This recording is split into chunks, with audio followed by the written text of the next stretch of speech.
First and foremost, I'd like to thank RJC for having me tonight. Matt Brooks and Alex Siegel, thank you both. It's an honor to be here. I'd like to thank unprecedented times. Times that are simply too evil to even feel real. You know, after the atrocities committed on October 7th, one would think that the entire world would condemn these heinous acts. Civilians, innocent civilians, hundreds of them, thousands of them. Not just any murders, but barbaric, savage murders.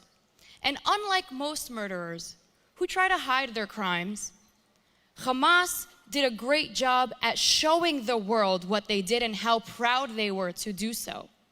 They live streamed these murders. They FaceTimed the victims' parents. They leaked it to the media. We are not dealing with human beings right now. Thank you. Now, of course, I know there are those online who are applauding Hamas and calling them freedom fighters. And I call those people keyboard warriors. And trust me when I tell you that I have had my fair share in dealing with them. Between the death threats and the rape threats for being a Zionist online, threats that I would not even repeat, just for humanity's sake. But what I did not think in my life was that in the United States of America, I would come face to face with one of these monsters. But to my surprise, 2 days ago on live television, which many of you have seen, I came face to face with one of these monsters who looked me dead in my eyes. And she told me that October 7th was justified. Now, I saw her again 2 days later on the same show on Piers Morgan, and she looked me again in my eyes and told me once again that they celebrated these murders and it was an act of resistance. These same monsters, these pro-Hamas monsters are now infiltrating our college campuses in the United States all over the country. And they are bullying Jewish students into being silent and living in fear. But what's the worst part about that? It's that it's being tolerated. So it is time to pull the plug on these universities that are a safe haven for Jew hatred. If you are a student and you are on campus and you are defending terrorists, you should be expelled, no question about it. And furthermore, if you are a member of Congress, and yes, I am talking to you, Hamas squad, and you are defending terrorism, you should be expelled from Congress. No question about it. No more tolerance. And it seems like the left woke social justice warriors care so much about human lives, right? Except when it comes to Jewish lives, apparently. Where's the outrage now, social justice warriors? But I want to remind those people just one small fact. It starts with the Jews, but it does not end with the Jews. They are coming for you next. Wake up! Do you think Hamas loves America? Is that what you think? But this is what they think on college campuses. So here's the reality, folks. It is our job to educate. Because we cannot rely on our institutions anymore. We cannot rely on our universities to do this job because they have failed us. So it is up to us. And I have been working overtime these past few weeks to combat misinformation. And I'll tell you a little quick story. For those of you who don't know, I'm not just an Israeli activist. This past year, I was asked and honored to be a judge in Miss Universe, which has enabled me to connect with women all over the globe with such big platforms and a huge influence literally all over the planet. You name the country, I met the contestant. And I've built some of these friendships, and we follow each other online. And what I found this week, one contestant in particular who I happen to adore, posted, "Ceasefire now, stop the genocide," with 1 million followers. Now, I immediately dialed her phone number and I called her because I knew that she had no idea what she was talking about. I interviewed this woman. I know she doesn't know about the conflict. And I asked her, "Why did you post this?" Very calmly. And I asked her very calmly because everyone's approach in engaging in these dialogues is so important. You can't come off attacking. You have to make it a conversation if you want to have a positive effect. And it was a simple question: why did you post this? And what do you know about the conflict? Please enlighten me. I'd love to learn more. And to nobody's surprise, she told me, I don't know anything actually, but I've been seeing what everyone's posting online and it felt right to do so. So I proceeded to talk to her for 30 minutes, and I told her not only what you did was harmful, but it was factually incorrect. And by the time we finished this conversation, she told me, Emily, everything you told me, I heard the exact opposite. I heard you guys are murdering babies. I heard you guys stop the civilians from leaving Hamas. And everything you said, I heard the opposite. So can you blame her? This is what we are dealing with. Now rewind, before October 7th. This was in the height of the Black Lives Matter protests. There was also an Israeli conflict going on. And I won't name his name because he's an ally now, but a very famous coach of an NBA team posted Free Palestine and posted something very, very disgusting about Israel. So I scrambled around to find his phone number, and once I called him on the phone, I had the same question. Hey, why did you post this? Can you teach me more? I'm dying to learn. And he said, hey, great to hear from you. I actually don't know much, but my team asked me to post it, and they told me that as a black man, I should stand with Palestine. So unfortunately, we are in damage repair mode. The damage is done. These false narratives are being spread online, and it's our job to clarify what is the truth. So I proceeded to talk to him for 30 minutes and told him about the dangerous rhetoric that he's spreading and how Israel is the only democracy in the Middle East, and why, as a black man, you should stand with Israel. And don't let them use that victim mentality on you. And what I'm trying to say is, it's our job not only to preach to the Jewish people. I don't have to sit here and tell all of you why you should side with Israel, because you already do, and I applaud all of you for that. Thank you. However, it is our job to go beyond our Jewish community and start attacking our workspaces, your colleagues, the people you see on a daily basis that aren't Jewish, that don't know. Because if not us, then who? Think about this. I would approximate about 300 people in this room right now. Now imagine every single one of you went to a colleague or went to a friend, we're at an event, and you told your friend about what's happening in Israel. Now 600 people know. And now all of those people who you educated go on to tell their friends. That's 1,200 people. That will spread like wildfire, and it starts with every single one of you. So don't think you need millions of followers to make a difference. You just need to trust yourself and educate your peers. That is all you need. I'm doing it. I'm a woman, not just a woman in sports, but a Jewish woman in sports, and a loud-mouthed Jew to begin with. So imagine what I deal with. You can do it too, I promise. I want to end it with a quote, which I'm sure you've all heard, but I want to remind you all that it exists.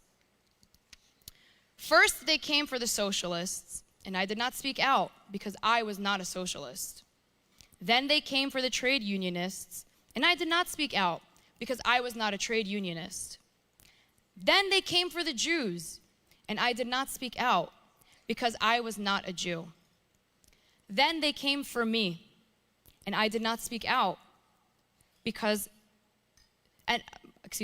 Then they came for me, and there was no one left to speak for me. And that's the reality of what we're dealing with, because never again is right now. So let's be bigger than these fears. We are bigger than these fears. We are stronger than their bullying, and we will not be silenced ever again. So let's never be silent again, and tonight we begin. So thank you all so much for being here. Am Yisrael Chai, and God bless America.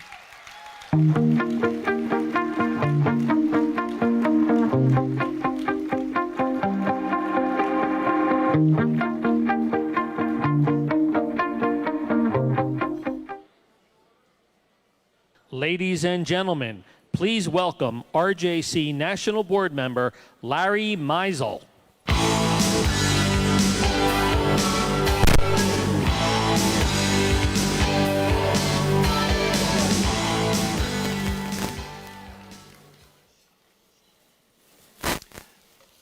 Good evening. My name is Larry Meisel. My brother Steve Meisel usually presents the Defender of Israel Award, but he's in Israel doing what he loves, supporting the brave soldiers of the IDF. So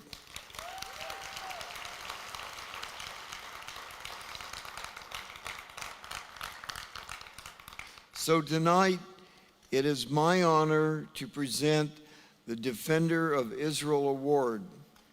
In times of deep darkness, there are people who help us see the light. Rabbi D, a teacher and rabbi, a husband and father, lost his wife and two of his daughters in a horrific way this past April.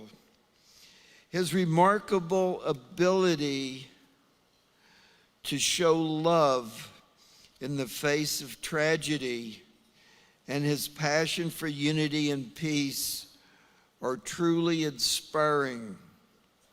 It is a privilege to honor Rabbi D and his family tonight. Rabbi D's unshakable faith, his love for Israel and for his fellow Jews is even more meaningful and inspiring for us in this present moment. Israel is at war with a barbaric and brutal enemy, a terrorist organization that murdered more than 1,000 of our brothers and sisters in Israel, wounded thousands more, and snatched innocent men, women, and children from their homes to use as hostages. This is indeed a time of deep darkness. When Rabbi D could not be with us in person this evening, he prepared a video message for us, which I will share with you in a very soon.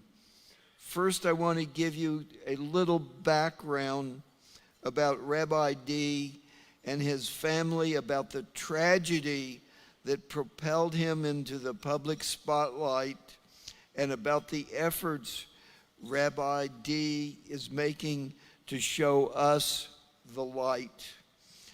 Rabbi D and his wife Lucy are originally from England and were married for 25 years. They made Aliyah in 2010 to Efrat, which is just over the Green Line near Jerusalem. Their 5 children grew up in a home filled with love of family and community and of the land of Israel. Earlier this year, on April 7th, the D family were traveling in separate cars to Tiberias for a vacation during the Passover holiday.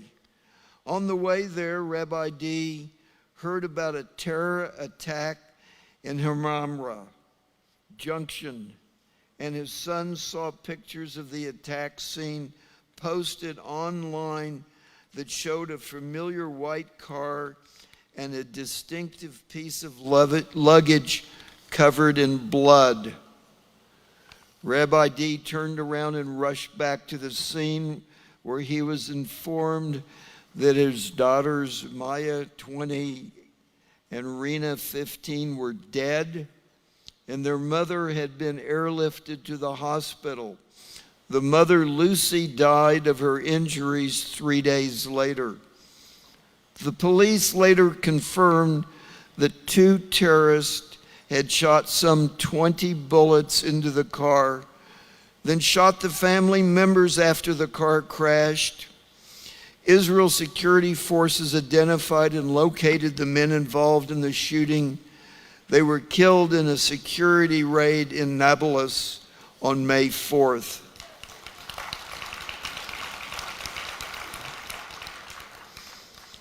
The murder of these 3 beautiful Israeli women shook Israel and the world. Hundreds of people came each day to the large tent set up for the Shiva outside the D family's home. Their neighbors in Efrat and people from other towns and communities rallied to support the D family. World leaders and great rabbis came to the Shiva tent. Arab neighbors and friends came too. Remarkably, Rabbi D has been sharing messages of unity and love since Lucy, Maya, and Rena were killed. He has called for the Jewish people in Israel and around the world to come together, to support each other, to see the good in each other, and to unify against the evil that the Palestinian leaders promote, and the insight and substance of what they've done. Out of the darkness of tragedy and of loss, Rabbi D shines a light. Please now turn your attention to the video that Rabbi D has recorded last month before the barbaric terrorist attack on Israel.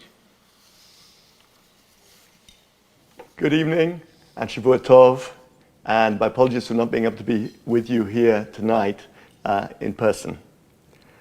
I'd like to thank the RGC, and especially Steve Meisel and David Orlin, for honoring us all with this award tonight. And I say us all because the true defenders of Israel were Lucy, Maya, and Rena, who were brutally murdered in cold blood on April 7th, 2023 in the Jordan Valley while we were driving up to our Passover holiday in the Sea of Galilee. Lucy was my other half, or in fact, I was hers. She sparked my passion for Israel as well as my passion for life. Lucy chose for us to live in Efrat, in the heart of the Judean hills, on the route that Abraham took with Isaac for the binding of Isaac, and not far from where Jacob buried his beloved Rachel. Lucy believed that defending Israel meant to build our home and our future here forever. Her last act was to donate her organs and to save 5 lives, including that of an Israeli Arab. Lucy was a true defender of Israel. Maya was 20 years old, volunteering for her national service in a growth town in the south of Israel. She was inspiring the next generation of high school girls in Jewish studies, values, and Torah. Maya was a defender of Israel. Rena was 15 years old and popular with every girl in her boarding school. She was the one who'd put her arm around the girls that were lonely or sad, and she was the one who'd welcome a new face to the class. She was a true defender of Israel. But now the baton has passed from them to me. And one of my first challenges was encountering CNN. On 3 separate encounters, I and my family were equated with the terrorists, moral equivalents. Christine Amanpour's feeble apology for describing the brutal murder of my wife and daughters as a shootout, suggesting that my girls were firing at the terrorists, has not been accepted. For more about where this is going, watch this space. 5 years ago, the Trump administration wisely canceled payments to the vehemently anti-Semitic UNRWA organization, a United Nations front for funding terror training in Judea and Samaria. This funding has been resumed by the current administration, and the terrorists that killed my wife and daughters were trained with US taxpayers' money. This must stop. The Palestinian Authority continues to openly incentivize terrorism by paying the families of dead terrorists, such as those that murdered my wife and daughters, $1 million for their services. Their $300 million annual budget for pay for slay is also funded by the international community, and this too must stop. The Middle East consists of Israel and over a dozen Arab countries. Israel is the only democratic country with human rights for all its citizens, including 2 million Arab Israelis. Our Arab neighbors are not free, nor are they democratic. That means that over 100 million Muslim Arabs in our region have no freedom of expression, no freedom of religion, and no freedom to vote in their government. The only Arabs that do have these freedoms are our Arab Israeli citizens. The paradox of our free society is that everyone can complain publicly about the Israeli government, Jews and Arabs alike. And this is regularly reported on the international press. But nobody complains publicly about the plight of the 100 million Muslim Arabs who are really suffering in Arab terror regimes, including the 2 million Palestinian Arabs who are suffering under the terror state of the Palestinian Authority, because they would be killed if they did. So an anti-truth has been created where the one free and democratic country in the Middle East has been transformed into the evil Zionist regime, whilst the Arab terror states are perceived as being paradise. Fortunately, there is one man standing up against this hypocrisy and protecting the safety of every US and free world citizen against all attempts by your current president to arm Iran with nuclear missiles capable of destroying New York and California within 1 hour. And that's Bibi. He's not perfect, but he's the only world leader you can rely on to prevent this global existential threat. Thank you, Bibi.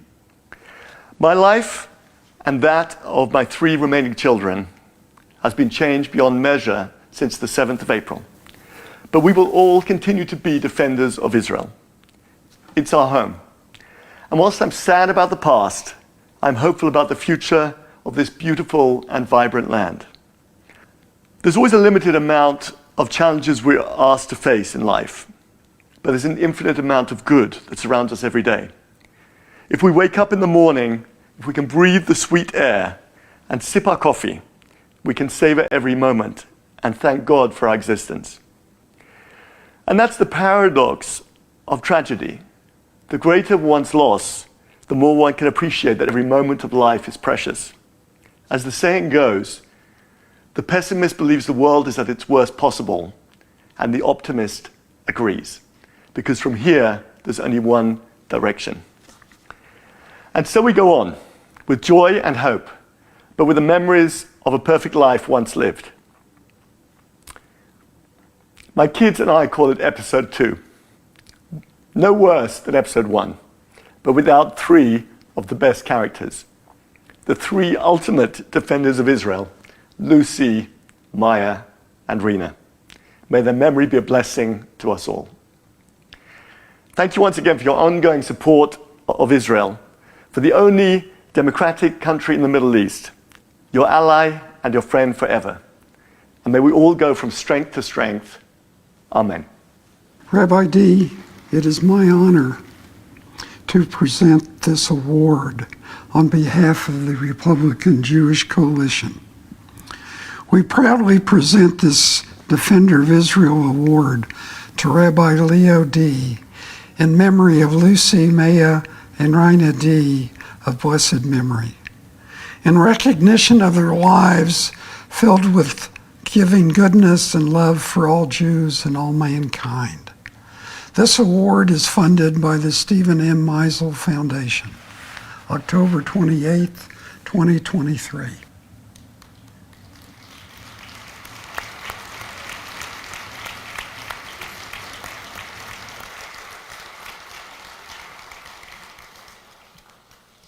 We stand with Rabbi D and with the people of Israel and with Israeli military forces who are fighting to protect them. May God grant them success and end the threat of terrorist violence against Israel and all the Jewish people very soon. Am Yisrael Chai.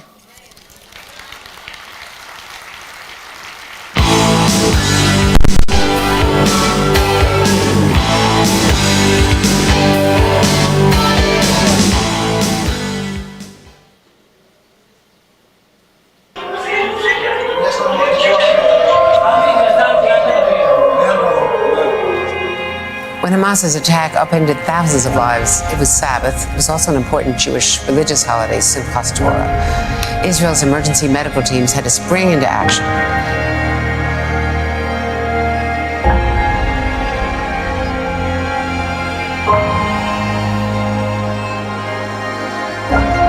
I am devastated. In my life, I never saw anything like this.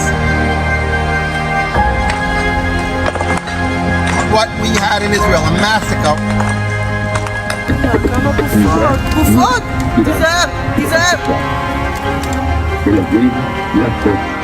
I saw the horrors of children murdered, old ladies, old men, women, in front of their kids. This is the worst of the worst of the worst that I ever imagined I'll ever see. These are horror stories that I heard from Europe, 1940s. We're a small organization with a huge impact. 7,000 volunteers who are actually putting their life in danger.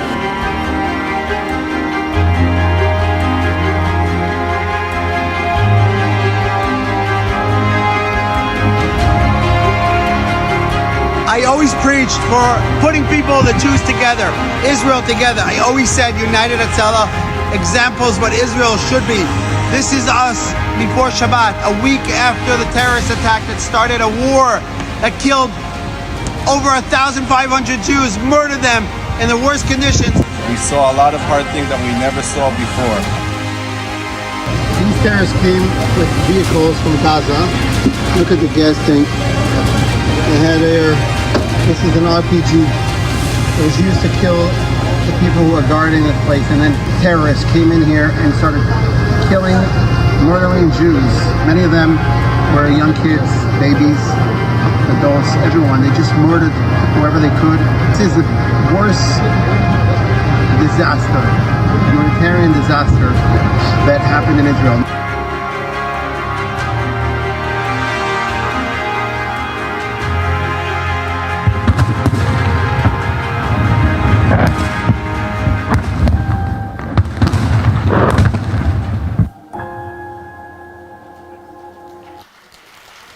Ladies and gentlemen, please welcome the founder and CEO of United Hatzalah, Eli Beer.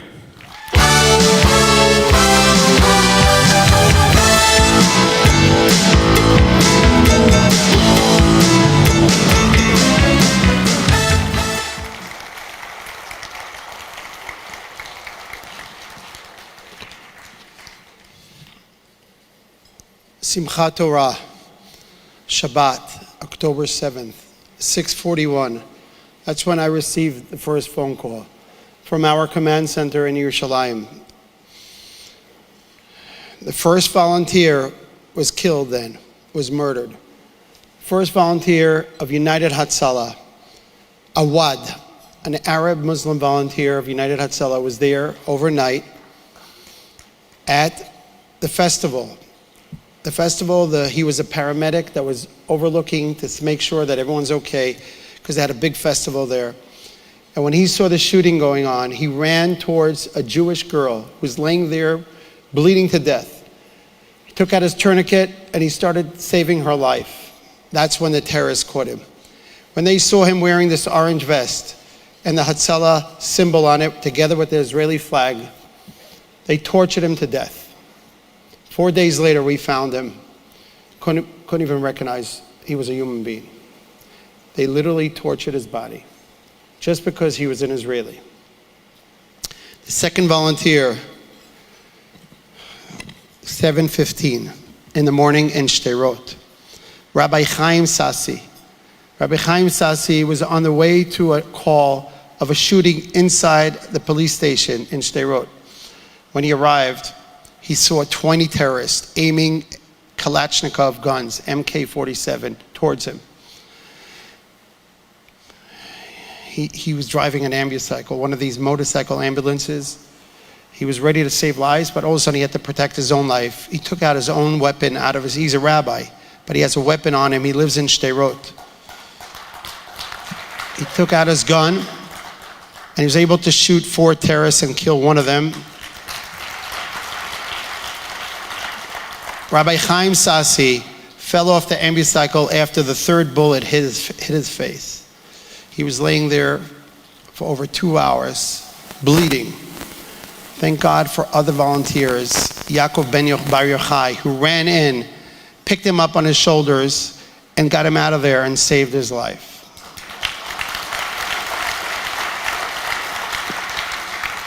My wife Gitti, who some of you know, she's an angel. She's with me for over 30 years. When I ran to the dispatch, I was there 7:15 to make sure we have enough dispatchers answering the phone, since we had thousands of calls coming in. Usually we have 2,000 emergencies every day.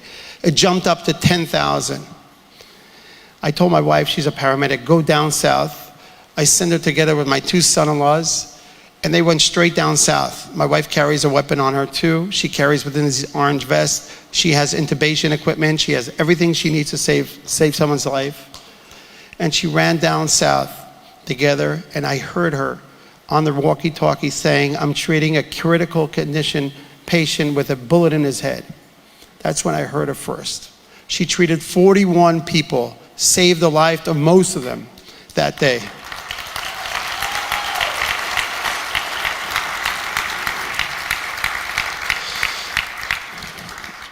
When I saw we have enough people in the dispatch answering the phone calls, I decided I'm going to go down there. I understood we have a mega war going on, not a regular war. This is a mega war. This is not a regular Yom Kippur war, which is up in the borders. This is inside the heart of Israel. This is in Sderot. This is in Ofakim. This is in Netivot. This is in Kfar Aza. This is in Be'eri. This is literally every village. We had volunteers there. We have 7,000 United Hatzalah volunteers spread around Israel. These volunteers are ready to go save people's lives. If someone has a heart attack, if a little baby is choking, all of a sudden they're running out to save other people's lives. And while the volunteers were running out, and 2 of our volunteers were murdered, 2 of our volunteers on the way to save lives were murdered. 2 others were kidnapped and held hostage, and we don't know their condition now. Other members of their families were kidnapped and murdered. We have 12 members who are injured, seriously injured, while they went to save people's lives. They went to protect Jewish lives, Israeli lives in Israel. We saw the most horrific things. I saw in my own eyes a woman who was pregnant, 4 months pregnant. She was in a little village, a little kibbutz. They came into her house in front of her kids. They opened up her stomach. She was pregnant. They opened up her stomach, took out the baby, and stabbed the little tiny baby in front of her, and then shot her in front of her family. And then they killed the rest of the kids. These are not regular enemies. These are not regular situations. I saw little kids who are beheaded. We didn't know which head belongs to which kid. I was crying for 5 days straight. I couldn't get out. I couldn't stop crying. Seeing little children. Some of them had grandparents who were Holocaust survivors, and they were murdered in a Holocaust in Israel in 2023. Little babies, little children. You couldn't even recognize if they were kids. We couldn't even recognize. We saw a little baby in an oven. They put them in, these bastards put these babies in an oven and put on the oven. We found the kid a few hours later. We found women who were raped, young girls who were raped and then murdered. Anyone who was around these people were murdered or kidnapped. We found a little twins, 10 months old. Twins, 14 hours after their parents were murdered. The mother of these twins was hiding together with the twins in a bomb shelter for 2 hours. 6 o'clock, they ran when they heard the missiles and they heard the shooting, they ran into the bomb shelter in Kfar Aza, where 60% of the people were murdered. Beautiful little village, peaceful village. And they were hiding in the shelter, and then the kids were so hungry, starving, the kids were crying, 10 months old. So the mother went out to get some food for the children, and the terrorists were waiting outside, and they caught her. I don't want to even describe to you what we found when we saw the kid. We saw the family. Both parents were murdered right there in the kitchen. The two children were found by the Golani Brigade. When they came in with guns, they found the babies crying for 14 hours. And I was wondering, and I asked the soldiers, why do they keep the kids 14 hours? Why don't they kill them like all the rest of the kids? They use these little children for bait. So people heard them crying, so people wanted to rescue them, they killed them too. That's what they did. We got these babies. You saw the video, in the video, the little volunteer, Shalom. Shalom went into Kfar Aza when they were still shooting to get these 2 babies out. Thank God they were alive, but when we gave them the bottles, these 2 little Holocaust survivors, these 10-month-old Holocaust survivors. Well, I'm here tonight because I wanted to share some of these stories to you. And this is only a bit. I'm sure a lot of these stories are going to come out, a lot of the miracles. We treated over 2,500 victims of the 7th of October that day. My son is in the army. That Shabbat, I wanted him to be. It was Simchat Torah. This is one of the beautiful days of the year, Simchat Torah. We celebrate the Torah, dancing, reading the Torah. That Shabbat, that Simchat Torah, I wasn't home. My wife wasn't home. She was saving life down south, together with 1,700 volunteers of Hatzalah, paramedics, medics who were running under fire, putting their life in danger to just rescue other people. And unfortunately, we paid a heavy price, but we are going to continue and save more and more lives as long as they need us.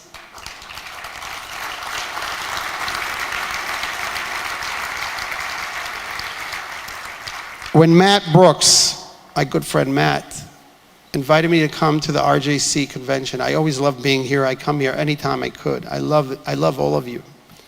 Like, I wish every single Israeli would see this room right now. You have no idea how they would feel so proud that we have brothers and sisters, Jews and non-Jews, supporting and standing aside of Israel, supporting us morally, supporting us financially, fighting for Israel. This is this room. I'm so proud to be here. Matt, thank you for inviting me. But when you invited me, I came home. I wasn't home for almost 2.5 weeks. I was busy running around, saving lives. We treat 2,000 people a day besides for war. And now we're preparing for who knows how long. As long as this is going on, United Hatzalah volunteers with our helicopters, with our ambulances, with our motorcycles, with our vehicles. These are all volunteers. No one gets paid for their work. They're putting their life in danger, and they're running in to save people, risking literally their families. And they're doing it because they love Israel and they love humanity. We have Jews and Arabs saving lives together in Israel. We have 700 Arab volunteers who wear proudly the Israeli flag. They are proud to be Israelis. When you invited me, I saw my daughter, 15 years old, my youngest daughter, she's here, Adina. She was hiding in the house. She was all alone for 2.5 weeks. She didn't even walk the dog. We live in the top floor of a building in Jerusalem. Top floor, 65 steps, no elevator. A walk up with a beautiful view. But she doesn't walk the dog because she's scared. I said to her, no terrorist is going to walk up 64 floors. 64 steps, they're not going to do that. But she was scared. She put furniture behind the door for the first few days. She was so scared. I said to her, if they invited me to RJC, you're coming with me. So here she is. She's getting strength. Today,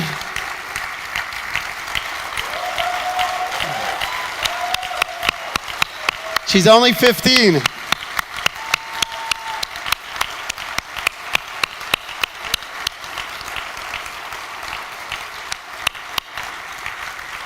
Adina, I love you. I love you so much. You have no idea how proud I am from you, of all the courage you have. As a 15-year-old girl and boy, all your friends are going through so much in Israel.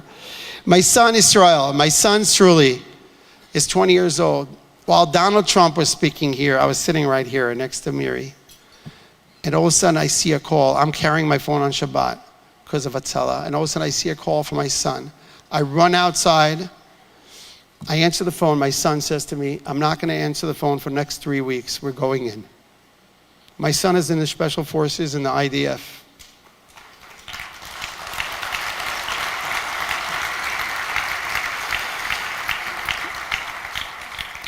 So I just want to say, in honor of my son, and in honor of 400,000 troops that are there now in the south of Israel and the north of Israel, young kids, older people who are making miluim, coming for reserves, if you allow me, I want to say Mishaberach for the soldiers. מי שבירך אבותינו אברהם, יצחק ויעקב, הוא יברך את חיילי צבא ההגנה לישראל ואנשי כוחות הביטחון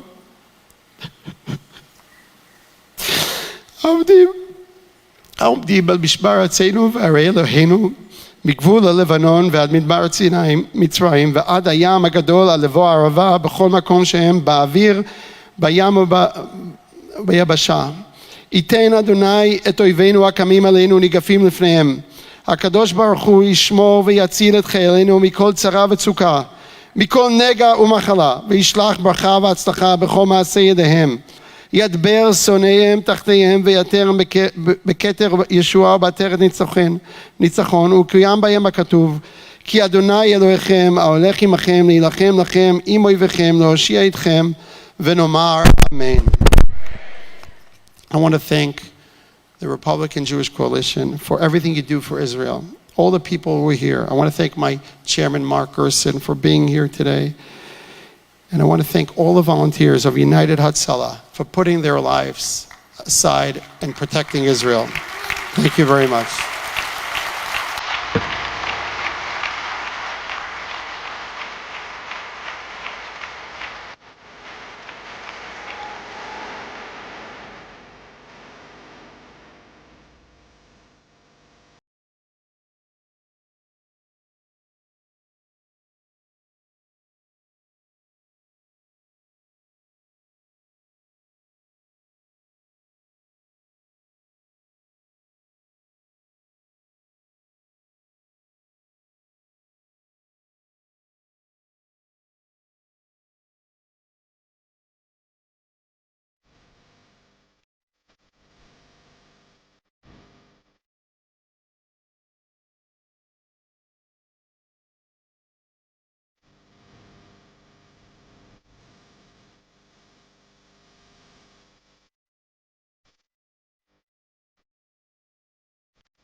You don't.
please welcome Jewish Republican Congressman Max Miller.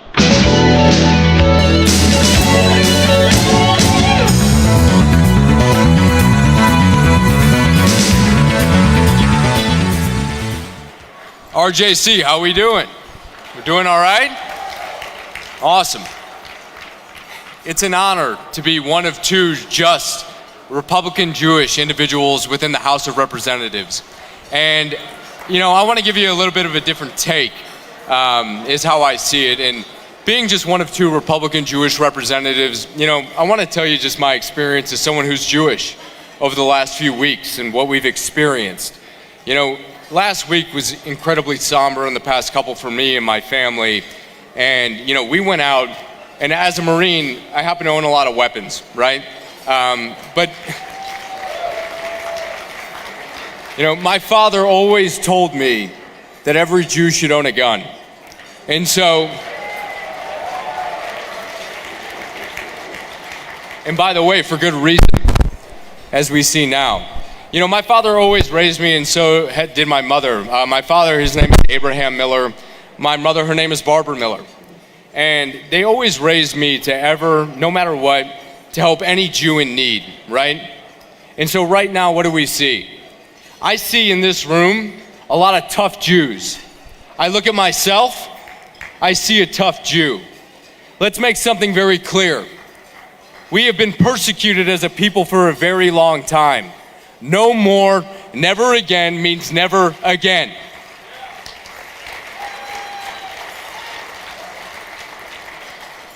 That being said, we don't run, we don't cower, we are tough.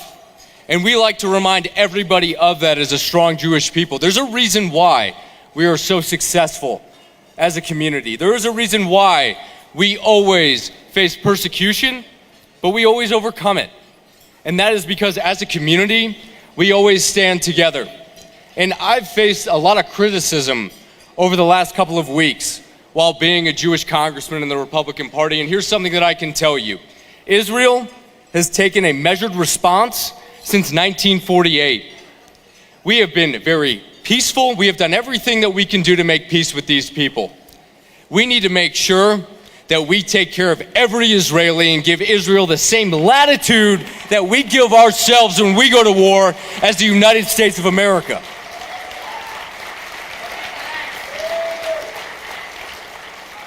And I can tell you one thing, and I took a lot of heat for this comment. There may be some people in this room that maybe think it's a bit too far. I don't. I remember the family that I lost in the Holocaust. I remember the Jewish people who suffered the atrocities a couple weeks ago.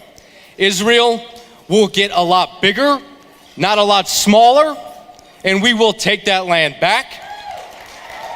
And we will never face persecution again. Israel will stand strong. The United States will support her in her fight, and we will win. Never again will we be victims. Never again will we face persecution. And I promise this to you, you will never find a stronger Republican Jewish fighter than you have right now at this podium for our people. God bless you all. Am Yisrael Chai.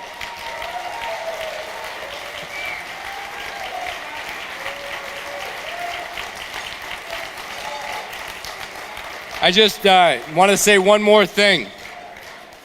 I have the honor of introducing one of the strongest individuals for Israel, one of the strongest conservative fighters that we have in the Republican Party, and one of the best individuals that I have come to know as a friend and as a mentor, and someone who has one of the best moral compasses that I have ever met as a Republican. It is my honor to introduce our Majority Leader, Steve Scalise.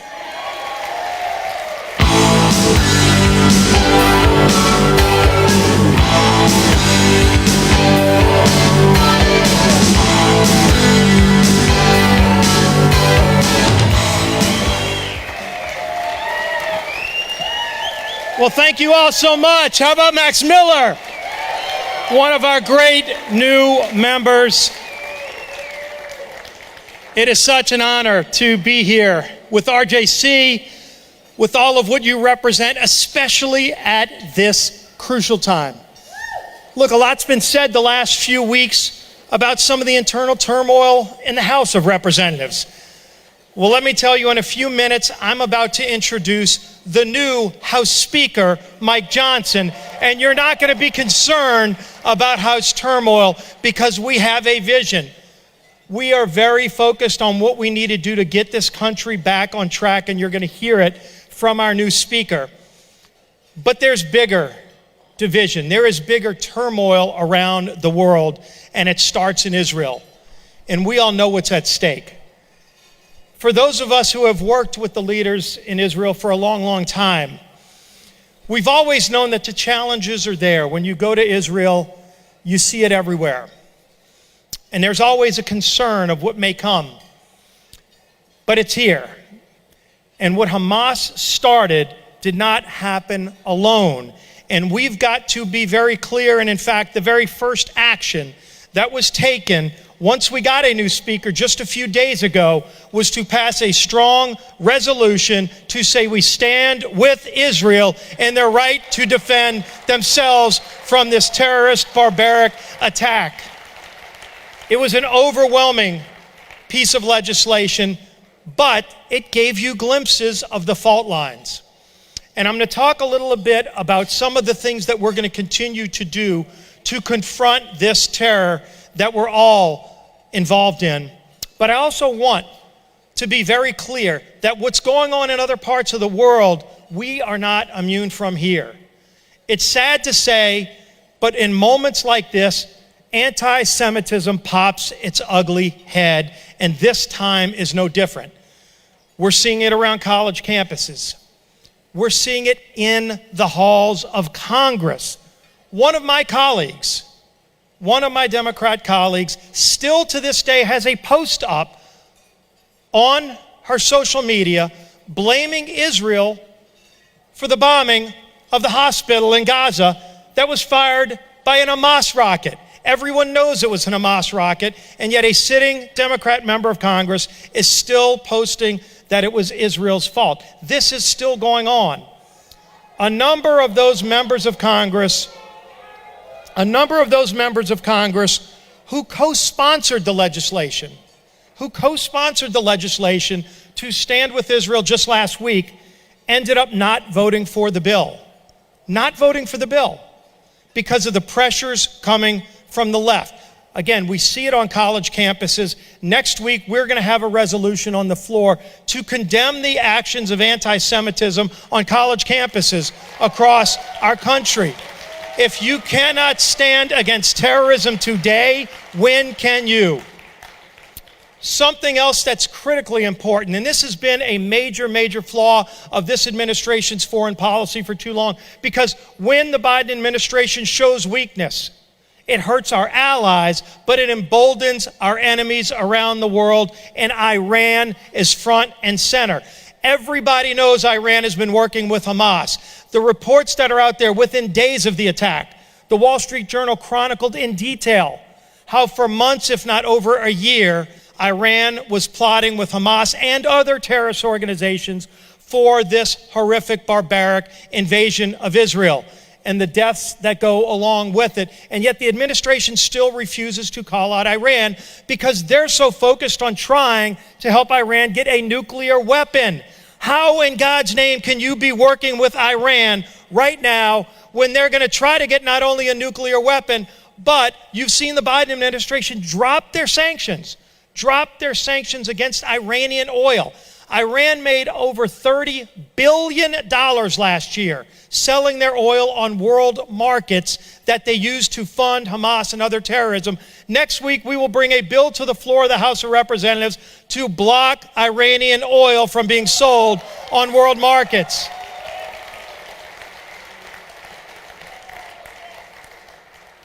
And again, while everybody was talking about turmoil, as Majority Leader, I was working with our chairman to make sure that they were working in committee these last few weeks to get these bills ready to go. There is another bill we're going to be bringing to the floor in the next 2 weeks, and you've all heard about this. For whatever reason, again, getting back to this for whatever bizarre bond that the Biden administration wants to form with Iran, they did a hostage swap that involved $6 billion that the Ayatollah himself said he can use for any purpose, including funding Hamas terrorism. That money is sitting in accounts. We have legislation that we're going to bring to the floor to freeze the $6 billion so Iran doesn't get access to that money. We have got to be bold. We have got to be strong. This is a time where we stand united with Israel, but we've got to also recognize the role that other countries play, and Iran is front and center. And if you try to ignore that role, you are ignoring the largest source of funding and coordination that Hamas and other terrorist organizations like Hezbollah are getting to continue to plot more and more attacks. We are also going to bring legislation to give Israel the funding it needs to replenish Iron Dome and other strategic missile systems. I've spoken with Ambassador Herzog and our other leaders in Israel. They know the tools they need. This is a time where we need to make sure they have everything they need to fight, to win. We have been the first ally, the first nation to recognize Israel as a Jewish state. When they're under attack, the United States will be there day one, day two, until the last day, until this is over. It's not going to be short. It's not going to be easy, but we will not stop standing by the side of Israel until they have won this battle, reclaimed the land, got the hostages back, and wiped out Hamas forever. This is a war that has to be won. We now have a speaker that I am proud to introduce to you as a great leader, someone that if you don't know him, you're going to love him because he loves Israel. He loves freedom in America. He is in this fight. He has got our House back working. Again, his very first piece of legislation he called up as the new Speaker of the House was to bring this resolution to stand with Israel and show our strong support. We then got our appropriations bills moving again. We've got the House working again. It is so important that we have a Republican House, and so many of you have been critical to that effort. We need to maintain a Republican House so we can keep moving this agenda, even if the Biden administration doesn't want this agenda to move. The country wants this agenda to move. And if this bill gets through the House, I believe these bills will pass the Senate. They will get to the president's desk, and he will have to sign these bills because we're providing the leadership, and that leadership starts at the top, and the top of that leadership is our great new speaker, someone I've known for almost 20 years from North Louisiana, my dear friend, the new Speaker of the House, Mike Johnson. Please welcome him, ladies. Thank you all so much. Thank you so much. I want to say thanks Senator Thune and my colleagues, Max Miller. He's a fighter. We love having him in Congress. And of course, I want to thank my good brother, Steve Scalise. He is an extraordinary majority leader. He's an inspirational figure to all of us in the conference and to the country. And we're really blessed to be under his leadership. I arranged things rather quickly to get here with you. I haven't been in the job very long.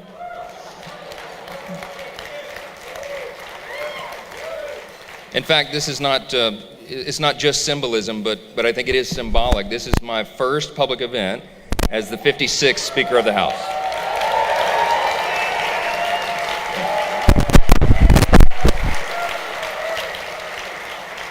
I'm really blessed. My wife Kelly has been with me tonight, and that's fantastic for us because everything happened so quickly on Tuesday. We couldn't scramble flights in time enough to have her there when I took the oath of office, and so this is our first public event together.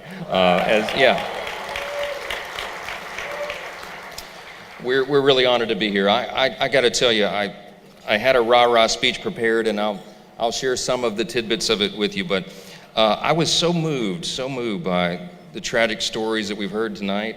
Rabbi D's story of Lucy and Maya and Raina it resonated with us so much. Kelly cried through the whole video because we saw that image of the family, and it reminded us of our own, and just how precious life is, and how barbaric and evil the other side in this is. They have no regard for life at all. It's demonic. We'll call it what it is, and we have to defeat it. And yes. And Eli Beer's tragic stories and the atrocities that he himself has witnessed and seen, and the unspeakable evil, it has to be called out. And it falls to us to do that. And we are resolute in doing so.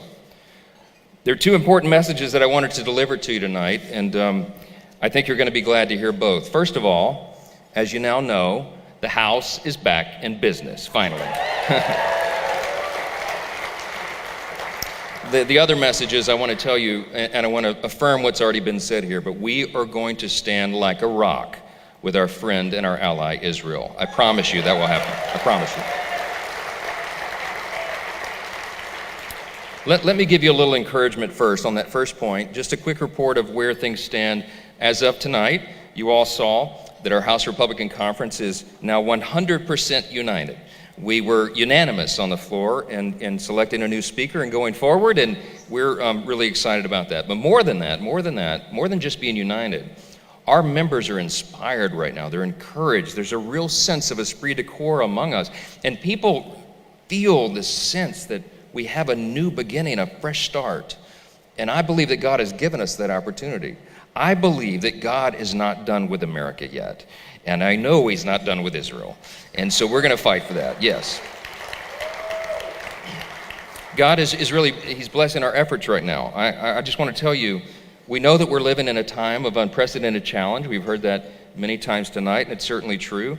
We had 3 weeks of turmoil in the House, and certainly these weeks of unrest around the globe. But we have emerged even stronger, and we are united in the cause before us. Right now, members are genuinely excited about what we're doing today and where we're headed. We have party leaders and grassroots activists all around the country that are articulating this renewed energy that they feel, and they have new faith in our mission. They believe again that we can do this, and they should, because we are going to do it. And across the board, we're seeing huge surges in metrics that matter, like fundraising numbers nationwide. All that's happened in the last couple of days. People are having a sense of a purpose again in our cause and in what we're doing. We have a moment here, I think, to rebuild the trust of the people and to restore their faith in who we are and why we are here and what we're fighting for. And this is clearly a fateful time. Now, we know what's going on. Even as Israel is so viciously and unjustly attacked, we see our enemies around the globe being emboldened. Russia and China, Iran, of course, being the cause of so much of this. Our national debt has soared now to $33.6 trillion. Our southern border is overrun. Violent crime is rampant throughout the country. The rising cost of living is crushing hardworking families. Powerful federal agencies have been weaponized against the very people that they were designed to protect and serve, and those people are losing their faith in government overall.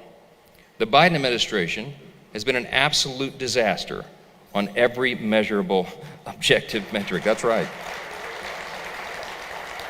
But in the middle of all this, in this desperate hour that we're in, I want you to know that your House Republican Conference is stepping into the breach. We are going to lead with principled leadership. We are grounded in truth, and we are going to articulate all these things with clarity and conviction like you have not seen in a long time. That's what the hour calls for, and that's what we're going to do. Thank you. The more important message that I wanted to deliver to this audience tonight, and the reason I wanted to be here, is because I want you to know that we are resolved on behalf of Israel. And when I say that, I mean we share your outrage, of course, with what everyone is seeing, and we want to do everything that we can. The Republicans in Congress, and I think I can speak for the whole body, almost the whole body, know what has to be done here. Steve Scalise mentioned that my first act as the Speaker was to bring the resolution to make formal and official in the congressional record our resolve to stand with Israel and against the barbarism of Hamas and all of its accomplices. But I want you to know, yeah,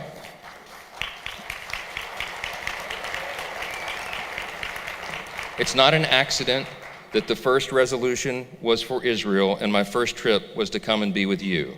I want everybody to know where we stand. Yeah.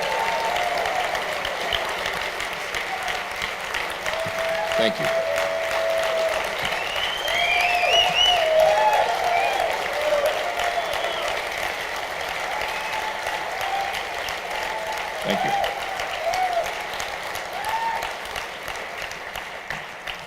I hope they hear this around the world. I hope they know where we stand. There's no ambiguity about this. But I'll tell you, when we passed that resolution, as Steve also mentioned, there were 16 members of Congress on Wednesday that did not vote for that resolution in support of Israel. You know, you can guess who some of the no votes were. It was the squad members, Rashida Tlaib and AOC and Ilhan, Omar and others.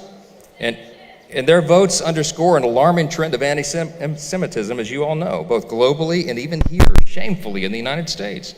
And our universities, which used to be a bastion of free expression and debate, have become havens for anti-Semitism. As was pointed out here tonight, some of these young people have no idea what they're talking about. And they're swept up into this wave of activism that is for exactly the wrong things. Jewish students today are no longer feeling safe on their college campuses, where liberal administrators are actively supporting and promoting and protecting organizations which are solely dedicated to anti-Israel propaganda. I don't give a pass to the administrators and the professors. They know exactly what they're doing.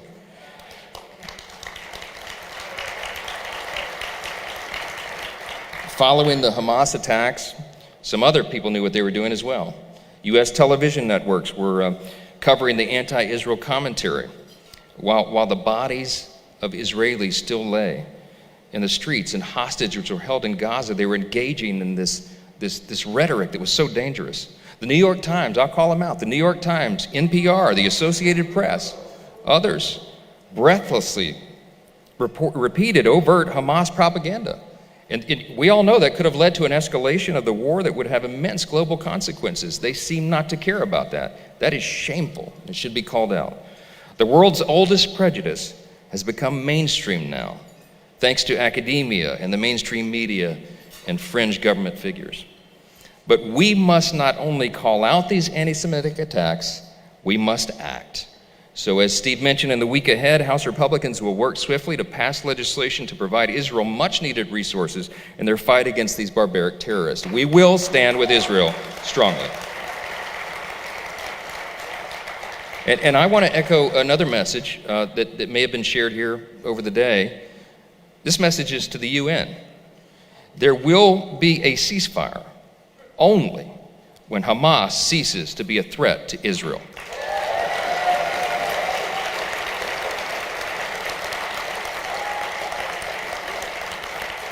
Steve mentioned also, it's maddening to us, maddening that the White House allowed Iran to access $6 billion worth of oil assets when we all know that Iran is the largest state sponsor of terrorism.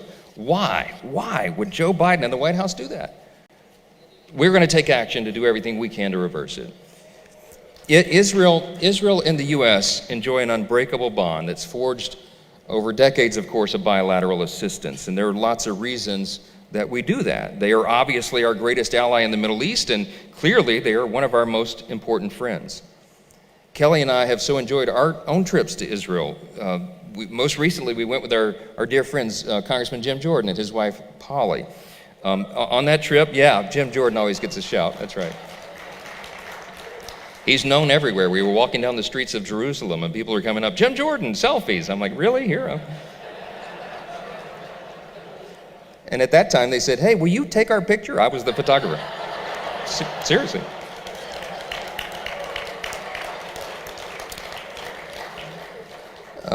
Prime Minister Netanyahu was gracious and invited Jim and I to come to the residence. So we had a lengthy meeting with him. And then we visited the embassy in Jerusalem with Ambassador Friedman. And it was not long after the embassy had been built and relocated. And it was a remarkable visit for us. And through our travels, our trips to Israel, we made many dear friends and we formed very special relationships with people. And we have been on our knees in prayer on their behalf and for all those that we know there, for their safety. Our hearts have been broken over the brutality and the war waged against the innocent people there. This morning, Prime Minister Netanyahu said unequivocally, this is his quote, "This is our second war of liberation. We're going to fight, and it will be the good over evil, light over darkness." Last night I spoke with him on the telephone.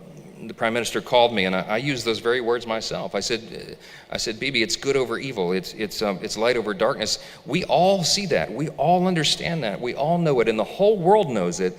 But some want to turn a blind eye. It's unacceptable. I assure the Prime Minister of our unwavering support of Israel and her people, and I assured him that our Congress, and under my leadership, we will be there until the end. We will be there until the end of this conflict.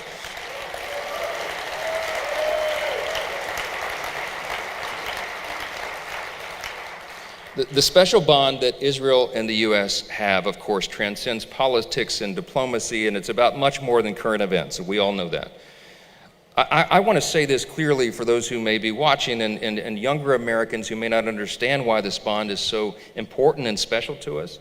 As a Christian, I know and we believe that the Bible teaches very clearly that we're to stand with Israel, that God will bless the nation that blesses Israel, that we're to take the peace of Jerusalem. Exactly. But what I'm afraid a lot of young people don't understand is that America was actually founded on our Judeo-Christian heritage and the principles that derive therefrom. That's right. On the House floor on Wednesday in my speech, I alluded to this all-important truth that there are self-evident truths that are summarized succinctly in our nation's birth certificate, the Declaration of Independence. And we can't say this too often because people have lost sight of the truths. They've lost sight of the foundations that America was built upon. And it's something that is deeply related to Israel and the joint heritage that we share. I also mentioned that G.K. Chesterton was the famous British politician and philosopher and statesman. And he famously said one time, he observed that America is the only nation in the world that was founded upon a creed. And he said it was listed with almost theological lucidity in the Declaration of Independence. And what was the creed? It's the second paragraph, the famous second paragraph that we don't make school children memorize anymore, but they should. We hold these truths to be self-evident. What is a self-evident truth, by the way? It's something that's obvious. It's something that everyone can observe. We hold these truths to be self-evident that all men are created equal. Notably, as I told my colleagues on the floor, that document does not say born equal. It says created equal. Yes.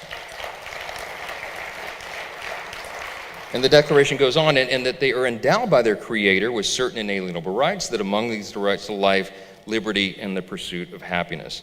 That belief, that simple statement, it's almost a religious statement of faith. It's a creed, as Chesterton said. That has been the foundation for who we are as a nation under God, blessed by Him. And that belief has made us exceptional. I also referenced in my speech the other night what I call the 7 core principles of American conservatism, which are derived from the self-evident truths. And I articulate these as individual freedom, limited government, the rule of law, peace through strength, fiscal responsibility, free markets, and human dignity. Now, these principles are articulated in our party platform, the Republican Party platform, in various ways. But people don't know this anymore. They don't understand. These are our fixed points on the horizon, and we can never lose sight of them. These are the principles that will help guide us through the troubled times that we're in now, and they will help us to keep the republic. In Ronald Reagan's famous farewell address, he said, they call me the great communicator. I really wasn't. I'm paraphrasing him. He said, I was just communicating great things, and they're the same great things that have guided our nation since its founding. We, all of us today, are the stewards of those great principles. We are the stewards of those self-evident truths. We are the stewards of our shared heritage with Israel. We should take that very seriously, and we do. We cannot overstate the importance of the challenges that are facing us, but I believe every single one of us was born and determined to be here for a time such as this. I believe that we can and we will prevail in this great cause so that freedom will be preserved, so that Israel will be safe, and that we will keep our own republic, which Abraham Lincoln famously said is the last best hope of man on the earth. I want to thank you for all you do. Thank you. Thank you.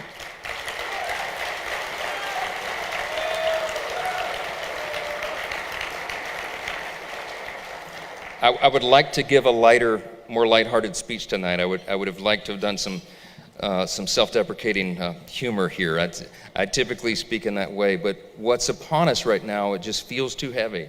After the stories that were shared earlier, it just felt that we've got to remain resolute. And I'm so grateful for the RJC and what you do and what you stand for and how you support us in this cause, your House Republicans, and all the Republicans around the country and what you do and how we all stand united for Israel. There's never been a more important time in all the history of the organization, and arguably, maybe, of course, since the Holocaust, for the Congress to stand resolutely and do the right thing and support the good here. I thank you for all you do. God bless you. God bless Israel. And God bless the United States of America. Thank you.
and from rising anti-Semitism here at home.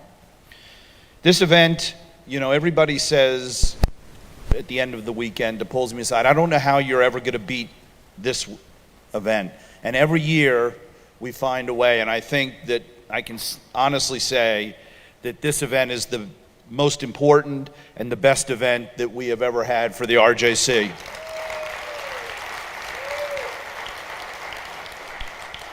And none of that would have been possible without the incredible staff that we have at the RJC. I could not do any of the things that we do without the incredible leadership of Alex Siegel, our COO, my partner, my friend, and the incredible team of people. I would normally name them all, but I know I'm going to miss anybody, but you all know how great they are. If you have an opportunity to please say thank you to them. They worked tirelessly for weeks and months to get us to this event without sleep and without any relaxation. So to the incredible staff, I love you guys. You are the best. I am so honored to work with you. And we've got an incredible team. And when you leave and you walk out, take a moment as you see the members of law enforcement and just say thank you. Thank you to them for their service. Thank you to them for being here to protect us, because they have been incredible to deal with. You may wonder why, in light of all of the things that we have participated in over this course of this weekend, and obviously the emotional impact of this dinner tonight, why we should have a comedian to close us out tonight. It is important, as our hearts break and tears flow from our eyes, that we take a respite and take a second to get back to some degree of normalcy and to laugh. Laughter is one of the best drugs. Laughter is one of the best therapies out there. And so we felt it was really important not to forget or not to think about the people who have been injured and killed and who aren't with us and who are being held hostage, but to take a break for ourselves and just get back to some degree of normalcy. Because if we don't, then the terrorists win. And I can't think of anybody better who will be able to make us laugh, who understands our psyche, who understands as Jews what's in our kishkas, than the incredible comedian who last year brought the house down. And I am so thrilled and so honored to welcome him back to the stage again. We need him now more than ever. Ladies and gentlemen, please.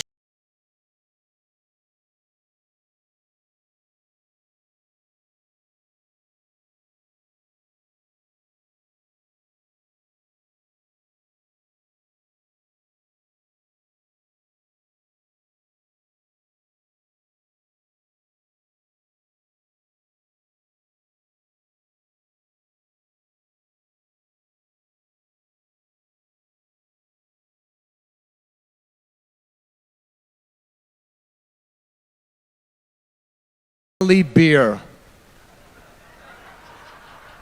I'm following Ellie Beer, who brought you the attack in live time. But that's what I do as a Jewish comedian. That is what I do. They always bring me to events, and they always put some movie on that everybody's crying, and then here's Modi. Here's Modi. Whatever disaster, whatever terrorist attack it is, and here's Modi.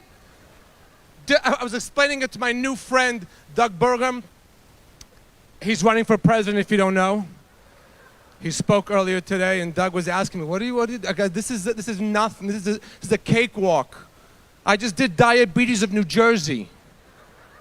They had a guy on the screen. I lost my sight, I took my toes off, there's a machine on my pancreas, and here's Modi. This is what we do. This is what we do. We laugh at the times that are sad. We have to, otherwise they win. I'm telling you, I perform for organizations you can't even imagine. I did a show for an organization called Bonei Olam. Anybody hear of this? It's a Hasidic organization from Williamsburg, Brooklyn. Not the cool part, that horrible part. And they work with women who are challenged with fertility issues. The rabbi called me up directly and spoke to me in what sounded very much like English. Hello, hello, yeah, hello, yeah. Yo, my name is Rabbi Mach noch Kinder. And I work mit der Organisation zu called the Bonei Olam. And we work with women who are trying to get pregnant, and we need your help. Can we give a round of applause for Matt bringing in a jig camera? Do you know how much of your dollars went for this camera? Norm is still sitting there going, how much? But this camera, this is for comedy. This isn't for politics. Because no one needed to see the angle of Chris Christie's ass that this thing provided today. That was not necessary. We all could have lived without that sight. But who's working the jig? So work with me on this. The punchline goes in the jig. You ready? Camera one. 90-year-old man marries a 60-year-old woman. On the wedding night, she says, Irving, come upstairs and make love to me. Irving says, I can't do both. That was worth the 80 grand you must have paid for this thing. It's so expensive you can't imagine. Come on, Mark and Norm, they brought you, every candidate came. Everyone spoke. They all, Israel and Trump came on and did his thing. But if you really want to impress me, bring Melania. Where the hell is Melania? Oh. This is amazing. This is and where are all the non-Jews? Make some noise. Make some noise. Yes. Yes. Doug, that's you. You're the most non-Jewish looking thing in this room. Followed by Norm. It's a Jewish event. I recently found out how Jewish I really am. We did this thing called 23andMe. Did you ever hear of this? It's the ancestry test. First of all, I was in shock. My friends wanted to do it. We did it for my birthday. We all got together. We pitched in. We did it. We all shared the results. It's the ancestry test. I don't know if you know what this is. I was in shock. My friends wanted to do it. Because my friends are those people that are always afraid of their security being breached. You have friends like this? My phone hears everything I'm saying. I just think of something and I get an ad for it. Which, by the way, is my favorite feature of the phone. If I need something, I grab my phone and think it into it. 16-inch toilet seat cover, off-white, oval. In 2 minutes, Home Depot sends you an ad. You hit the button. Somehow they already have your credit card on file. And before you go pissy again, it's on the toilet. By the way, when my friends leave the room and they leave their phones behind, I take their phones and say things like, hemorrhoids, hemorrhoids. I don't know if I have a hemorrhoid. Send a picture of a hemorrhoid so I should know. Let them get those pictures and they can figure it out. So my friends who are afraid of a targeted ad had no problem sending their DNA out all over the world to be uploaded into databases. And the results came back and they were amazing. My friends gave me those pie charts. 1/8 Navajo Indian. A quarter Iberian, Celtic, Norwegian, African. I was so excited for my results. Open them up, 99.8% Jewish. That was it. The pie chart was a matzo ball with a toothpick in it. The results came back in Yiddish. Then they give you your health risks. What are my health risks? Is it hypertension? Is it diabetes? It's Nazis, Nazis and Kanye. Those are my health risks.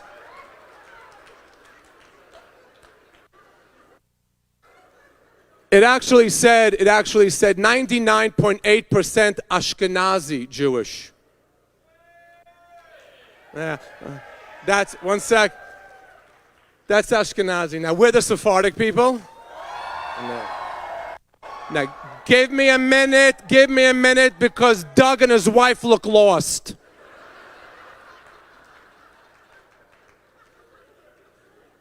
Doug, I know to you and every other one that spoke here tonight, it's Jews. But within the Jews, there's two types. It's like chicken. There's the dark meat and the light meat.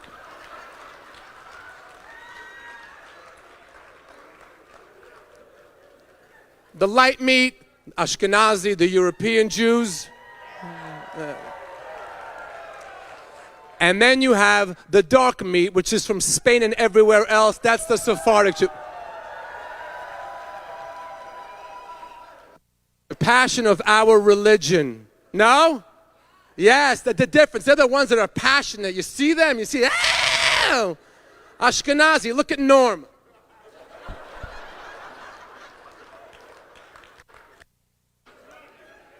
Yeah. There's big differences, big differences. Friday night, when we make the hamotzi, which you saw Elliot do again. Elliot, where's Elliot? Elliot, every year you do the whole Kol Nidre service with no microphone. Will you pull it together? Use the mic. Do you know how much they're spending for this? We make the blessing Friday night. By Ashkenazi people, it's a 2-second event. Delicious. It's got a raisin. It's like a piece of cake. It's so good. Sephardic make hamotzi. It is a 9-hour event. It's a 9-hour event. Even before the blessing, they come to the table. Oh, look at this table. Look at this Shabbat Shalom Shabbat. Shabbat Shalom, the challah. Look at this beautiful challah. The challah, my wife, I love my wife. I love my wife. My wife make the challah, wa halalala. That's not as challah, it's my wife, challah, wa halalala. Then they begin the blessing. Poteach et yadecha. ומשביע לכהה ורסון ברוך הגבר אשר בתוכם יודע כל בני אדם Ashkenazi guys fainting. They keep going. Aleinu ve'al benenu ve'al Jazeera ve'al Qaeda ve'al kol b'neihem. Sephardic Jews, yes. They love their rabbis. You ever see a Sephardic guy talk about his rabbi? This rabbi is special. This rabbi, he know Torah, he know the Gemara, he know all the books. We love this rabbi. Ashkenazi, what a schmuck. What a putz. Why is he in the board meeting? He's just a rabbi. And you should know I'm more of a rabbi than he'll ever be. I recently found out Sephardic Jews named their kids after someone who's still alive. Did you know that? Yeah. I went to a Jewish Syrian baby naming. The dad's like, I'm Joey, that's my son Joey, that's Joey, and that's Joey. Ashkenazi Jews, we name our children after someone who's dead and had the most miserable life in the world. The most horrible life in the world. This child is barely born and we have assigned all of this baggage on him. That's my eldest son, Yaakov Yosef, named after my husband's great-grandfather, who was taken by the Russian army, imprisoned in Siberia, and tortured for 13 years. Now give the kid a chance. That's my daughter Rivki, named after my aunt that died of pneumonia at the age of 9. What the hell? You're killing her off at 9? No. Name your kids after somebody who had a good life. Yes. That's my son, Hugh Hefner. That's what you wish your kids. The man lived 93 years with a smile on his face every day of his life. In a place called the Playboy Mansion. Not Choni ben Chachochi from the Warsaw Chachanuchi. Give your kids a chance. Oh, what else is happening? It's so fun to be. Matt and his wife are so lovely. They're so calm and cool. They're running the whole thing here, but they just sit there. I don't want to eat salmon. Is this mic on? Let me get some more monitors. More monitor, more mic. Let's just yummy it up in here. They told me they're married 28 years. I was recently on a flight to Florida, sitting next to a guy who was married for 49 years.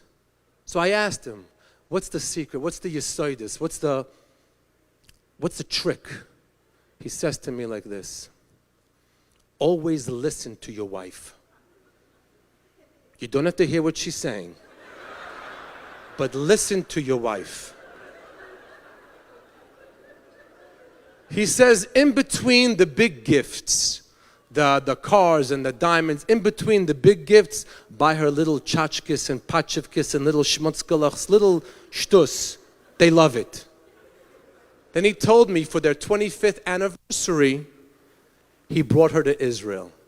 I said, wow, what are you going to do for your 50th? He says, I'm going to go pick her up.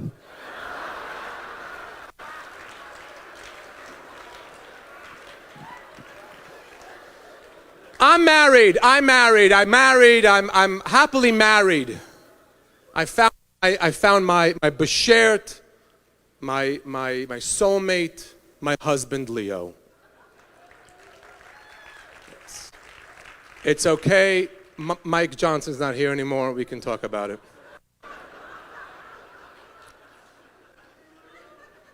Now, I've been told I don't give off a gay vibe, which I guess is why you keep bringing me back here. I didn't know this at all until a few weeks ago. Leo and I live in Manhattan in a huge building with 1 million people and a lot of gossip. A lot of gossip. And the woman that's in charge of all the gossip lives on our floor. I'm not going to mention her name. Sharon Berkowitz. 9F, right when you make the turn. 3 weeks ago, she corners me in the elevator and says, aha, aha.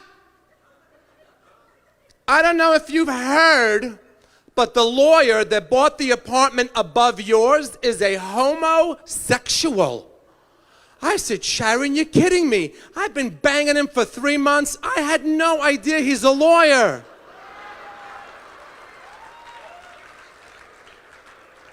Sharon's been avoiding me lately. My husband's younger, 10, 12 years younger. 22 years younger, 10 and 12. A millennial. A millennial. Any millennials? Where are the millennials? Make some noise.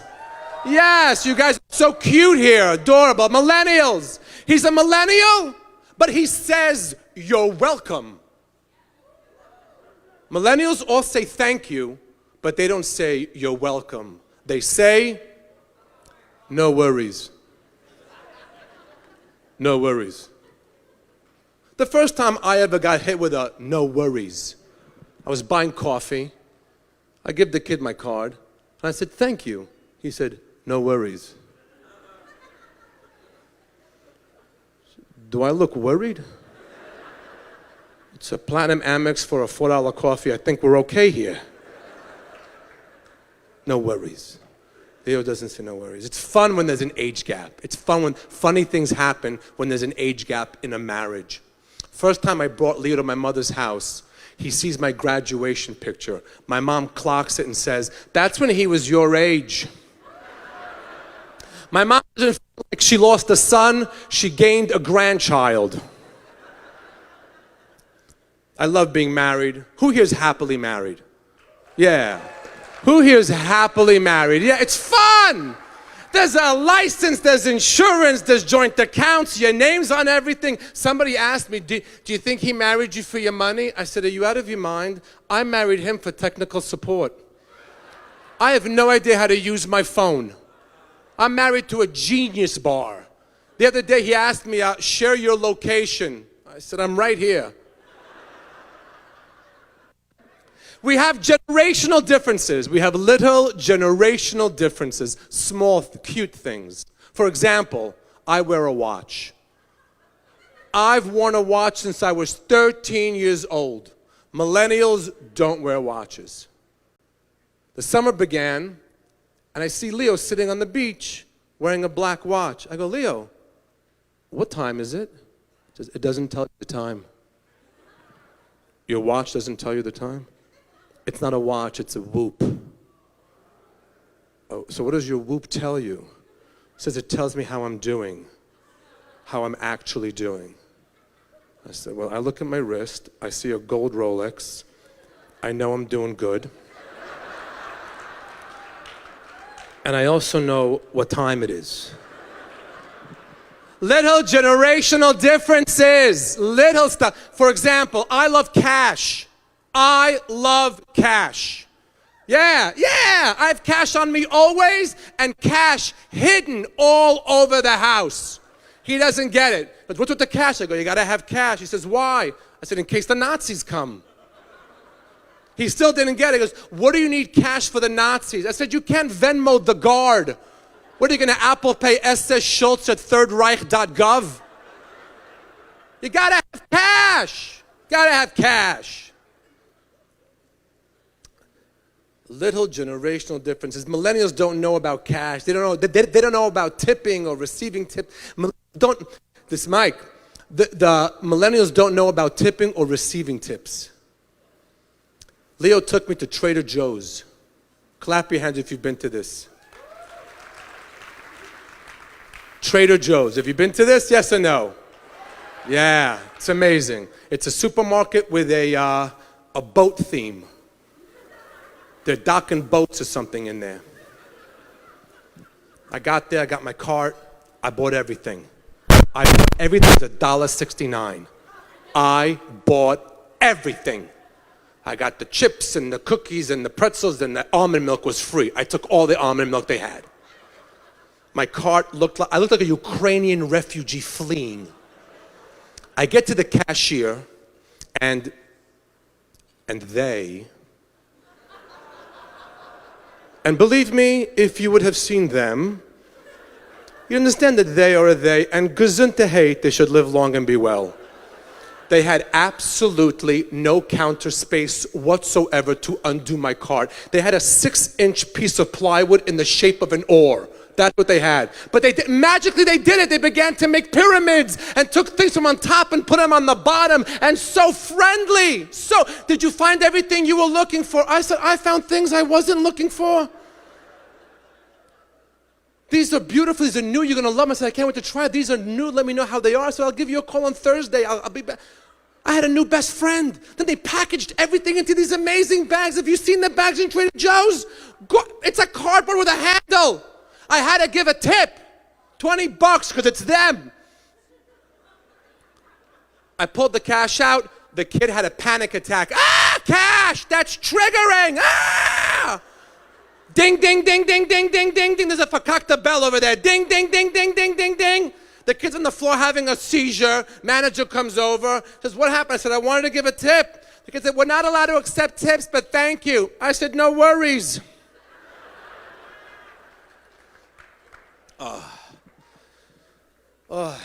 So what are you watching? That's the question I hate the least. So what are you watching? That means the night's over. When your friend turns to you at a table and goes, so what are you watching? It's over. And we tried that. Yeah, 12 seasons. People always assume I watch Jewish shows. Mrs. Meisel's, Shtisel, Curb. No, no, no. I watch Goyim. I love Goyim. I don't know what I'm being on. I love Goyim. Doug, that's what we call you. It's not a bad word. It's not a bad word. Goy and Jew are the same. It's how you use them. It's how you use it. My neighbor, he's a Jew.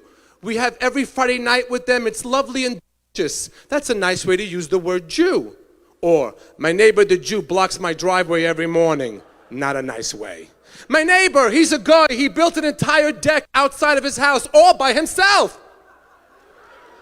Because no Jews ever building a deck outside their house all by themselves. It's our way of saying shkoyach. I love Goyim. My favorite Goyim to watch, the Royal Goyim. The Crown. There's another season coming out soon. I love this show because Jews watch this show with different eyes. We don't watch it like everybody else. We watch this show every time this family, the royal family, whatever castle or palace they're in, they show you the establishing shot. Every Jew has the same thought. How can you heat that? It's freezing in there. There's no way they can heat. There's no thermostat at Balmoral. When the queen died, oh my God, that's how you know this family's not Jewish. She was the queen for 98 years.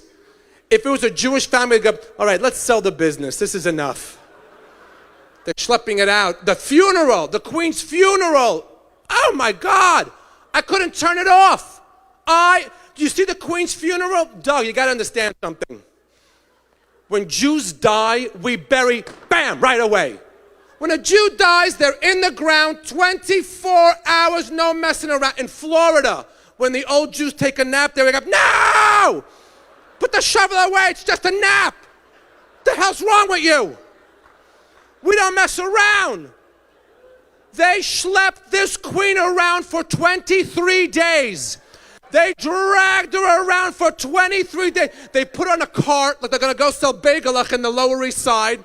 Some schmata flag on top of her, and they dragged her every day to another city, Buckingham and Windsor and Pittsburgh and Seattle, and where it was like watching an Amazon package. And the families walking behind her, they were all breigers, they were all like, remember the family? They all had those pre-funeral fights. You can tell They all had those, like, before the funeral, they all went through her drawers to see what diamonds she left behind. Yeah. Camilla, the queen convert, she got that big brooch. And Kate got that gorgeous diamond chandelier necklace. And Meghan, Nebuch.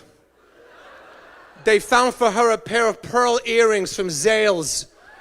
And they're walking around like this Machashefa bitch. I hope she drops dead right here with the queen.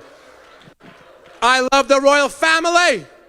The other goyim I love. Who here watches the show American Pickers? Oh, yes. Matt, I know I love Matt. Matt, this show is the best show. Those of you who don't know, two goyim drive around America in states you've never heard of. Ohio. Today we're in Ohio, Missouri, Mississippi, Mississippi. I never heard of any of these states you only hear of during an election. The great state of Wyoming, an Indian word that means no Jew has ever lived here before.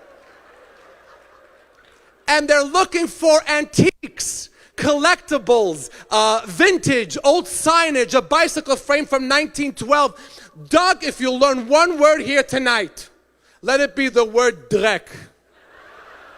They're looking for garbage, drek. Am I right or wrong? And they give you what's happening. We're pulling into the Anderson property. It's 4 acres, been in the family for 20 generations. And you're thinking, they have 24 acres in the family for 4 generations. There's 2 barns full of drek and some fakakta house. And every Jew starts thinking, no one built rentals? Put a church, the whole thing becomes tax deductible. 2 barns, that's it, full of drek. Succession, who here watched Succession?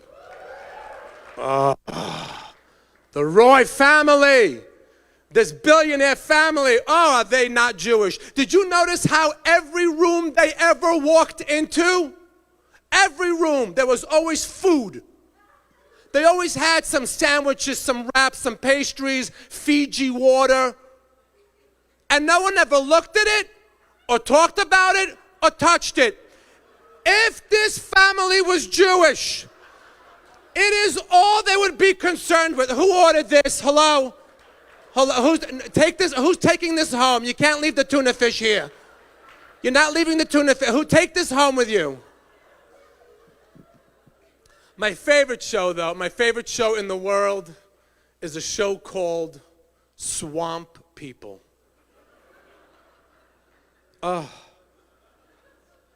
Those of you who haven't seen this show, go home tonight, drop an Adderall, and binge the entire season.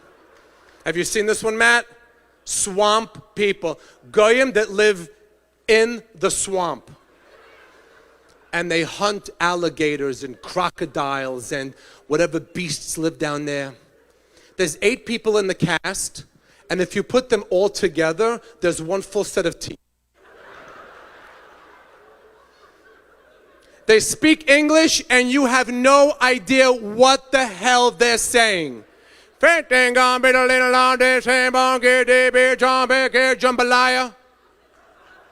You didn't get the bounty carpet in there, jambalaya. Season 2, they began to put captions.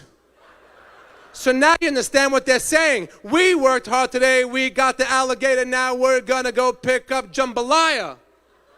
I had no idea what jambalaya was. I thought it was his cousin from the other swamp. Jambalaya is a stew. It's a cholent.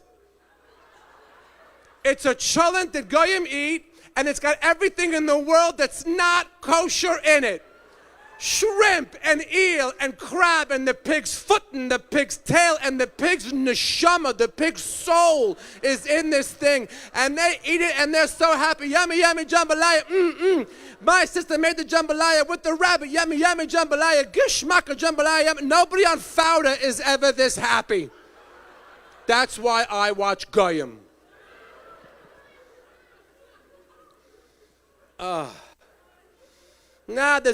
Between Jews and non-Jews there's a difference. There's a difference. Yes or no? Yeah, but you have to embrace it. If you don't believe me there's a difference, just go to Home Depot. Just go to Home Depot. Even the word Home Depot is a code. It means Jews, you have no business shopping in here. Everybody else goes in there, they know exactly what they need, right? They come in, I need a 3x2 bipipe with reversible threading and a drip clamp, and the guy's gone. Jews walk into Home Depot, they look constipated.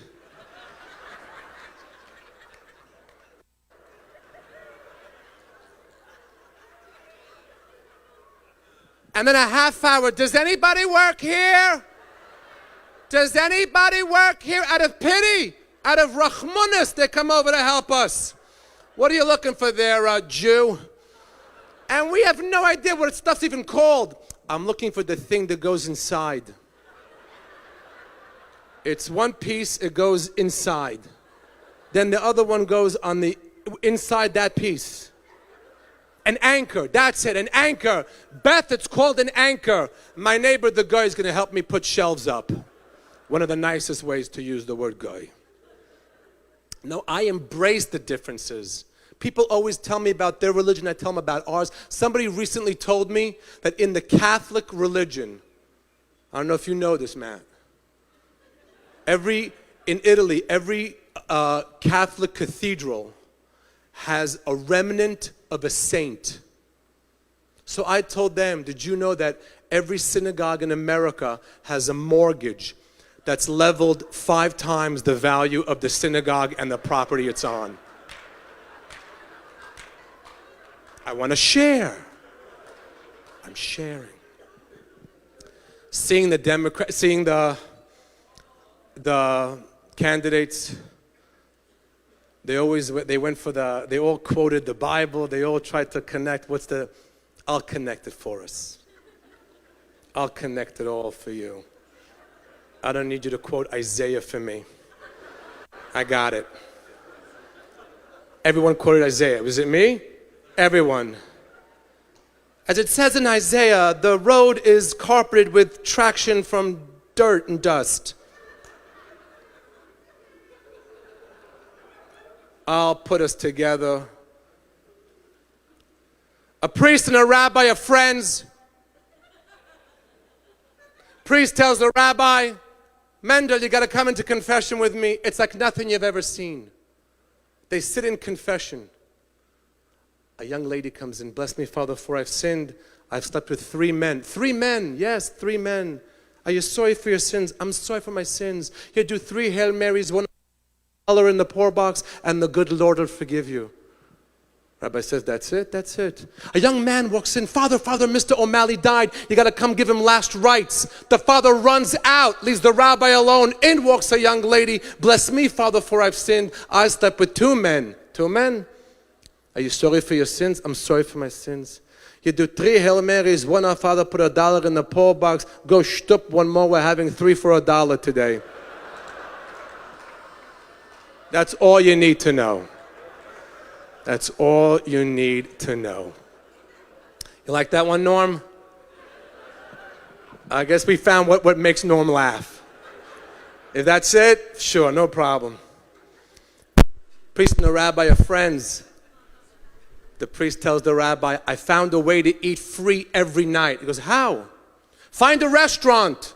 Find out when they have their shift change. Order from the first waiter. When the second one comes, you tell him you paid the waiter before. He sees you with the holy cloth and the collar and he says, oh, I'm sorry, Father. The rabbi goes, I want in on this. They find a restaurant, find out when they have the shift change. They order from the first waiter. Second waiter comes and says, here's the check. The father says, oh, my son, we paid the waiter before. Oh, I'm so sorry, Father and Rabbi. I'm so sorry. It's okay, my son, it's okay. Then the rabbi says, now we're just waiting for change.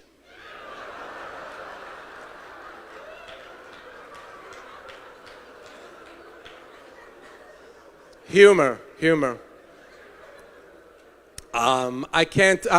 It's been fun. Any questions? Any questions?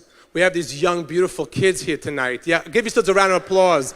All the students here, the future of our There's the Persian Jews, the Persian Jewish kids. Now, give me a minute again.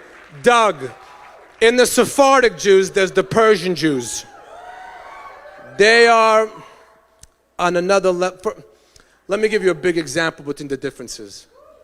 When they call me for an Ashkenazi organization, they always say, like Ellie, when Ellie calls, how much does it cost to have Modi do the show for us? It's having a dinner, gala dinner. We're raising money for kids that don't have earlobes. Whatever the charities. You give them the price, and now, are you crazy? So much money? Oh my God, now all the money goes to the kids. We're a non-for-profit organization. For the record, I am not a non-for-profit organization. But when you deal with Persian Jews, it's different. Yeah. How much is show? No. How many joke we get for this price? Maybe you tell less joke, give us better price. All right. I can't, this is unprecedented times that we're in. It's important to laugh. I'm so happy that Matt didn't cancel me. And the jig, thank God you brought that. To be able to look inside Norm's ear really made the event special. I don't know, as a comic, you see things in a different light. It's fun, it's great. I got to see all the candidates and this whole expression of never again. It's different. Never again means something else. I'm staring at the table that's lit for the hostages. As a comic, your brain thinks different. So when we say never again, Ellie, tell me if I'm right or wrong. We say never again, it's not going to be that they won't attack us again. They're going to attack us again. If you've read the Bible, Genesis all the way to the end, they attack us. The never again, and you feel it when you hear the candidates speaking here, is that the never again is they're not going to get away with it. They're going to get clobbered and kicked in the ass. And just to hear every single candidate say that they have Israel's back, it's going to happen again. Ellie's raising money. Ellie, are you closing Hatzalah? Is it never happening again? No, it's going to happen again.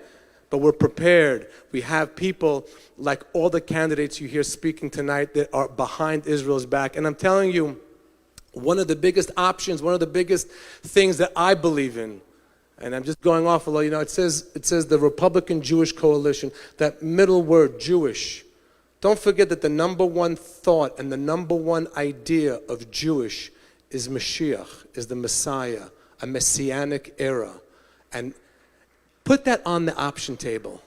Put that in your head. Always think about Mashiach and a Messiah. That's when everybody gets along in harmony. I think that's something we have to think about too. Matt, Norm, thank you very much for bringing me back here. Thank you all very much.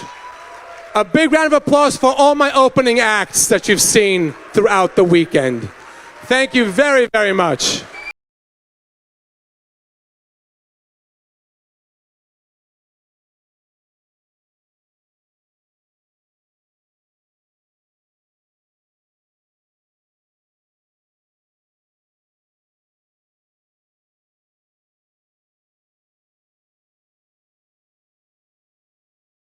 That concludes our program for tonight. Enjoy the rest of your evening, and thank you for coming.